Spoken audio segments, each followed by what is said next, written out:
Hey everyone, I haven't made a video in a while. Lots has been going on, including a 10-day Vipassana retreat that I went on, which the video title refers to. A Vipassana retreat is a Buddhism-based meditation course in which, to give a simple summary, you live like a monk for 10 days. You aren't allowed to talk with anyone. You're stripped from all technology. You have to stay within the boundaries of the course. And pretty much all you can do is meditate, go on walks, and eat the food they provide. It's a complete detox from life. It was very challenging, but also very rewarding. And I hope this video provides more insight into autism and how meditation can benefit people on the spectrum. The first lesson I learned there is the importance of a good environment, living space, and the people around you. Before I talk about what I learned from meditation, I wanted to talk about the importance of environment. So doing 100 hours of meditation in 10 days isn't easy. I can never do it alone back home.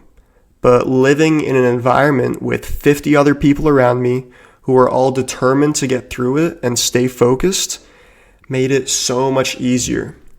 No distractions, not a lot of things for the mind to chew on, and a very simple lifestyle gave my mind such an easy time. It really slowed it down. The takeaway from this is that you should really choose your environment wisely. Surround yourself with motivating people and limit the distractions. It has way more of an effect on you than you might realize. The second lesson is to create distance from all digital media.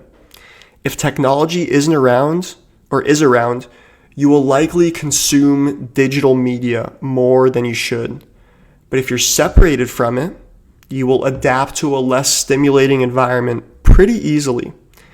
Obviously, 10 days of no technology is pretty difficult in today's world, but genuinely, apart from basic communication, I realized that my phone interaction most of the time is just me looking to distract myself and take my mind off of things.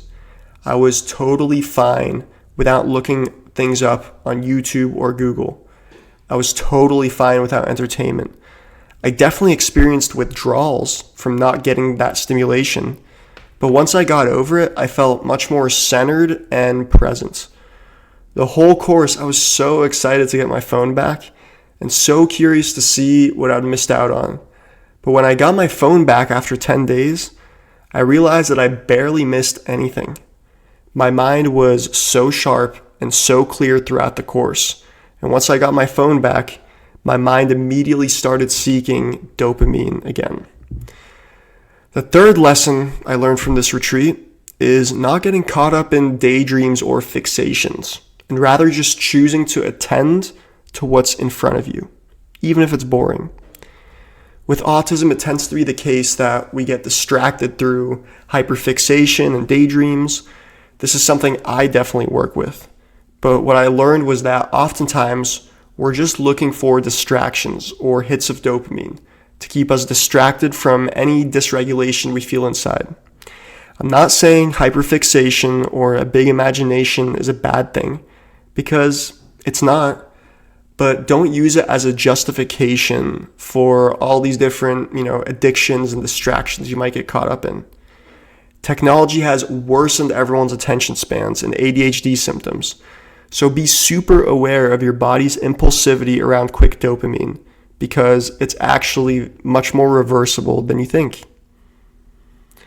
My next lesson is about sitting still for long periods of time, which I know for neurodivergent individuals is like a nightmare.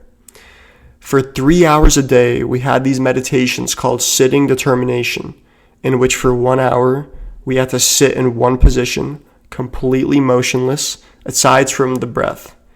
It didn't matter if there was an itch on our face or if our backs were hurting. We just had to remain still and accept whatever came up. This was like the hardest thing for me. And I'm usually a proponent of using movement to release any physical or emotional tension, but this was an amazing lesson in learning to accept uncomfortability. Since this retreat, my ability to sit still and focused has increased dramatically, and I haven't felt the need to stim nearly as much. And finally, my last and most important lesson is that self-awareness is key. You are not your thoughts, nor the sensations you feel in your body. You are the awareness of them. And while thoughts can be a useful tool, we also need to learn how to just not believe everything our thoughts tell us. This is a lesson I think you can only get from meditation. It's hard to get it from elsewhere. And if being aware of your own thoughts is too hard, just find ways to slow your mind down. This is what self-regulation is about. The less busy we are with thoughts, the more present and composed we can be. So those are my insights from the Vipassana retreat. I now meditate for an hour every day. No question about it. It's the most important part of my day now. If you have any questions about this video or just questions about any of my other content, feel free to DM me on Instagram. Thank you so much for watching. Much love to all of you.